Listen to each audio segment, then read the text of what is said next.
SportsLink, brought to you each week by Pure Alkaline Water, Mariana's Irrigation and Landscape. Residents are putting in work in preparation for this year's Trench Challenge event. James Sardea, owner of Urban Fitness in Mighty, is helping those interested in increasing their strength and endurance. We have a lot of women coming in during the day, and then early morning it's the men that come in and work out. Prep them up is making sure they know the obstacles and start doing the obstacles.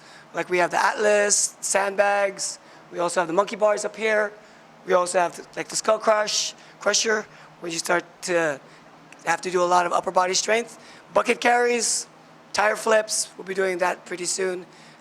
Just getting ready for Trench. Urban Fitness offers Trench training classes Monday, Wednesday, and Friday at 5:30 in the morning and Tuesday afternoons. To abide by current restrictions, the event has been split into 2 days with staggered start times and limited participants. I wanted to do the Trench in 2019, and I was pregnant.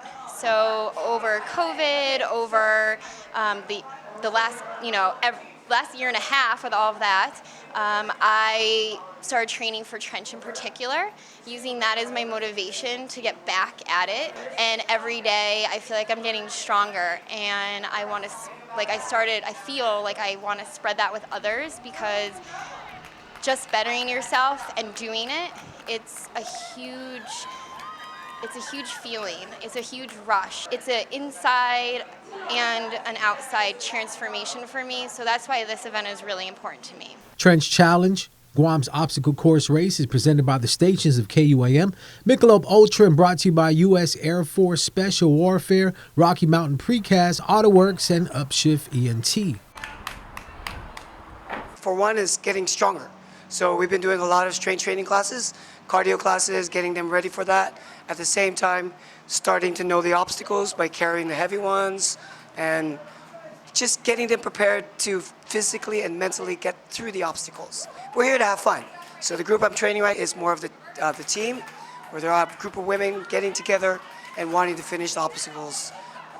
Not a competitive one, just to finish it. For more information, find Trench Events on Facebook and Instagram.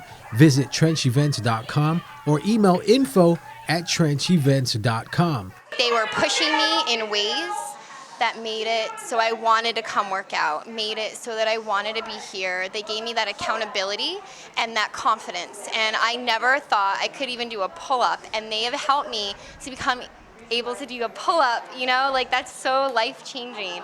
So for me, Urban Fitness is that community, and he challenges us. The first event of this year's Dry Try series took place at the Guam Nico Hotel. Several gyms on island were represented by their athletes. Participants went home with a recovery bag that included a Fit Aid recovery drink, Fit Aid Go recovery powder, Naco BCAA energy drink, barbells, protein bars, and boxed water. The event turned out better than we thought.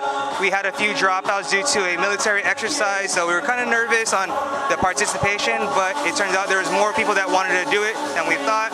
So we actually pushed through what our normal predictions were in signups. We're at about 32 signups of the 30 allotted signups, so we're doing a lot better than we thought. Just seeing the camaraderie amongst all the gyms and all the community just wanting to get out and do something with their fitness, and we were happy to provide that event. The fitness competition started with a 4,000-meter bike, transitioned into a 6,000-meter row, followed by a 2-mile run. I want to take part because it challenges my fitness, and I want to encourage members of my CrossFit gym to also partake in this kind of events too. The challenges was managing the lactic acid on my legs, trying to make sure they're fresh, and especially the running on the sand. That was a huge challenge right at the end. The second round of the competition will take place August 28th, with the final round of the competition taking place on September 18th at the Guam Nico Hotel. I'm a trainer at my CrossFit gym and also a health coach at my Golf Guam agency, GWA, and just trying to encourage more people to get their fitness back on, especially after this long year layoff from a lot of closures, a lot of restrictions. So that brings us all together. Shout out to Class of 06 for winning this year's FD Alumni Tournament for the 8th time, beating out Class of 04 this year.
Kids ages 7 to 12 years old are invited to register for the Guam Department of Agriculture's Division of Aquatic and Wildlife Resources Fishing Derby.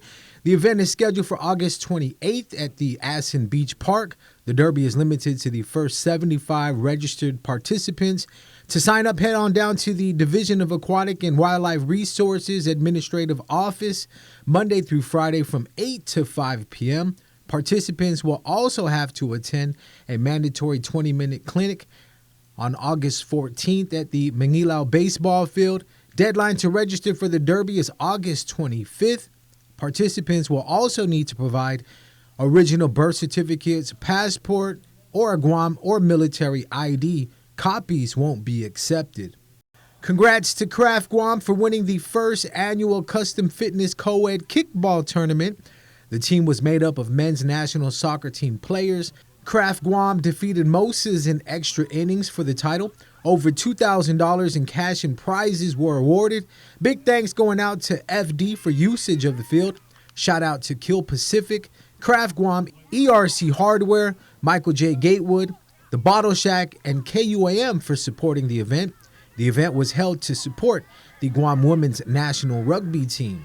Now for some Bud Light Women's Futsal League results. The Sidekicks FC toppled the previously undefeated Guam Shipyard Women's 6-2 in Week 5 play. Quality picked up the 18-2 win over Metro Pacific Inc. Islanders. Heavy hitters Nutrition Mission Southern Heat defeated Team Moses 2-1. Bank of Guam Lady Strikers earned the 12-2 win over the Southern Cobras. Regine ran a 12.17, which was her season best. It was the best time she ran the 100 in the past 2 years. The finishing time was also a big improvement from her 2016 Olympic debut in Rio. I mean, just looking back at my journey, which, started way back in 2016 when I decided, all right, I'm going to college. I'm going to be ready by 2020. And then here comes 2020 rolling around the corner, and the COVID-19 pandemic just threw a huge wrench into my plans. And then not only that, where tracks and gyms are closed, but the postponement of the Olympics itself was a huge detriment to my training. And I think it really boiled down to how much I wanted this, how badly I wanted to go and compete and run fast. Regine did the best with what she had. She trained and dieted while out on sea on military orders. She's happy with the result, but competing in Tokyo made her even more hungrier for the next Olympic Games. Reflecting on my performance, I think I'm a lot more hungrier now after the race in Tokyo than I was, after going through the whole pandemic and all the things that, changed my plan and everything. I'm much more, all right, let's fast forward to 2024. What do I need to do to get there, and how good do I want to be at that point? So definitely a lot hungrier now, and I set the bar really high for myself for the next 3 years. She says she's thankful for the opportunity she was given to represent Guam in Tokyo. She credits her support system that helped her stay the course during the pandemic. That's what makes the difference between, being a good athlete and being a great athlete. That's what really pushes you over the edge. When you know you can fall back on your family, your friends, your teammates, your federation, just the island in general is really what pushed me to, get to the next level, and for that I'm very thankful. SportsLink brought to you each week by Pure Alkaline Water, Mariana's Irrigation and Landscape.